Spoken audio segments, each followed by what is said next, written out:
अस्सलामु अलैकुम वरहमतुल्लाहि वबरकातुह। तो वो जो जर्मन वॉरफेयर रोबोट्स कॉकरोचेस जो थे, उस वीडियो में मैंने आपको ये बताया था कि पाकिस्तान में जो है वो इलीट्स हैं, उनको फ़जूल में उनके बेनिफिट के लिए सब्सिडीज़ दी जाती हैं, टैक्स एमनेस्टीज़ दी जाती हैं और उनको ज़रूरत नहीं है इस चीज़ की। और जिस तरह जर्मनी अपने स्टार्टअप्स को फ़ंड कर रहा है, पाकिस्तान को भी अपने स्टार्टअप्स को फ़ंड करना चाहिए। और मैंने ये कहा था कि इलीट कैप्चर जो है वो भी एक पाकिस्तान का एक मसला है। तो उसी से रिलेटेड अभी रिसेंटली एक रिपोर्ट आई है, डॉन ने से जो है वो पब्लिश किया है कि ये शुगर जो एक्सपोर्ट वगैरह है ना, उससे रिलेटेड है कि PAC जो है हमारी पब्लिक अकाउंट्स कमेटी, उसको ये पता चला कि इस साल 2025 में जो हमारे पास शुगर मिल्स के ऑनर्स हैं, उन्होंने ₹300 बिलियन से भी ज़्यादा का प्रॉफिट कमाया है। और ये सिर्फ 42 फैमिलीज़ हैं जो कि, या 42 ऑनर्स कह लो, जो कि इन मिल्स को ओन करते हैं। यानी कि पाकिस्तान की जितनी भी शुगर मिल्स हैं, सिर्फ 42 ऑनर्स हैं उनके। तो अभी ये जो कमीशन है, इसके अंदर PTI के भी लोग हैं और इसी के साथ साथ जो नून लीग के हैं, यानी कि अपोजिशन के लोग हैं, वो भी हैं। तो अभी PTI वालों ने यही बात इनसे पूछी है कि भाई ये जो 42 लोग हैं, इनके पास शुगर मिल क्यों है और बाकियों को जो है वो खोलने की इजाज़त क्यों नहीं है। तो इसके पीछे रीज़न यही है कि खोलने की बाकियों को इजाज़त इसीलिए नहीं है क्योंकि इससे कंपटीशन इंक्रीज़ होगा, और जब कंपटीशन इंक्रीज़ होगा तब प्राइसेस ऑटोमेटिकली डाउन आ जाएंगी और प्रॉफिट कम बनेगा इन लोगों का। तो इसीलिए कंपटीशन नहीं है और बाकियों को खोलने की भी इजाज़त नहीं दी हुई है। और यही वजह कि इतना बड़ा जो इन्होंने प्रॉफिट कमाया है सिर्फ 42 फैमिलीज़ ने। अभी जो इकोनॉमिक पॉलिसी है हमारी, उसमें यह है कि भाई चीनी जो बनती है वो पहले मुल्क के अंदर की नीड्स पूरी करेगी, उसके बाद एक साल के अंदर जो सरप्लस चीनी बच जाएगी वो एक्सपोर्ट होगी।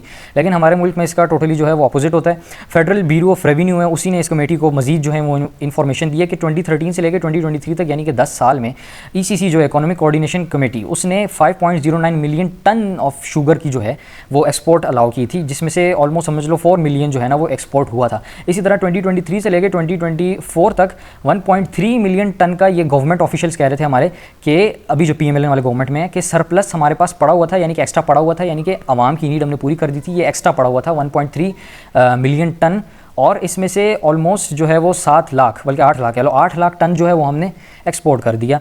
तो अभी ये जो बातें हैं ये टोटली इनकी गलत हैं, और इसीलिए जो है आगे से फिर PTI ने, जो PTI के उधर ऑफिशियल्स बैठे हुए थे, उन्होंने इनसे ये सवाल पूछा कि यार अगर सरप्लस में होता है तो हमेशा ऐसा क्यों होता है कि भाई इंपोर्ट्स जो हैं आप कर रहे होते हो शुगर, अगर तो सरप्लस में पड़ा हुआ है, यानी कि हमें ज़रूरत नहीं है मज़ीद शुगर की, तो इंपोर्ट क्यों करते हो बाद में।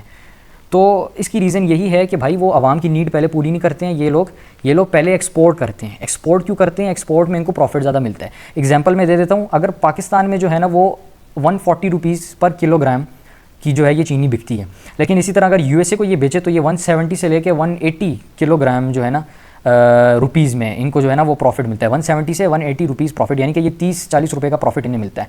और इसको टन्स के हिसाब से अगर हम कैलकुलेट करें तो ये कोई खरबों जो है अरबों रुपए बन जाते हैं। तो इतना इनको जो है वो प्रॉफिट मिलता है, इसलिए ये पहले एक्सपोर्ट करते हैं, जो कि कॉन्स्टिट्यूशन में और जो इकोनॉमिक पॉलिसी है हमारी उसके हिसाब से ये गलत है। पहले मुल्क के अंदर की नीड्स पूरी होती हैं, बाद में एक्सपोर्ट होता है, लेकिन प्रॉफिट के लिए ये उल्टा काम करते हैं। तो यही सही पॉइंट PTI ने उठाया कि यार अगर तो होता है सरप्लस तो इंपोर्ट क्यों करवाते हो बाद में, इकोनॉमी को नुकसान पहुंचा रहे हो। क्योंकि जो इंपोर्ट होती है बाद में शुगर वो और महंगी होती है। क्यों? क्योंकि उस पर ₹80-100 इस तरह जो है इस रेंज में होती है, टैक्स ड्यूटी लगती है, यानी कि इंपोर्ट करने का जो है ना वो खर्चा वो भी लगता है, तो वो इतनी ज़्यादा और महंगी हो जाती है। और मैं कोई PTI की साइड नहीं ले रहा हूँ, और मेरा ये मानना है कि जब PTI गवर्नमेंट में होती है तब भी यही सारे जो हैं वो काम ये कर रहे होते हैं। जब गवर्नमेंट से बाहर होती है ना तब ऐसे सवालात उठाए जाते हैं।